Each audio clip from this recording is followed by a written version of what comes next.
हमारा जिंदगी देश के लिए कुर्बानी है, साथ साथ में हर रिलीजियन के लिए, हर कास्ट के लिए, हर किट के लिए, हर कम्युनिटी के लिए, हर परिवार के लिए हमारा जिंदगी आपके लिए। आप सलामत रहे तो हम सलामत रहेगा। मैं जिंदगी देने के लिए तैयार है, लेकिन इडियोलॉजी तोड़ने के लिए तैयार नहीं है।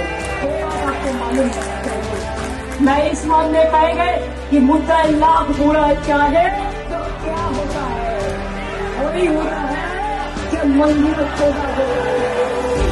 এবং সারা পশ্চিম বাংলা এবং সারা ভারতবাসীর পক্ষ থেকে আপনাদের সবাইকে এই যে খুশি দিন আমি ঈদ মোবারক জানাচ্ছি।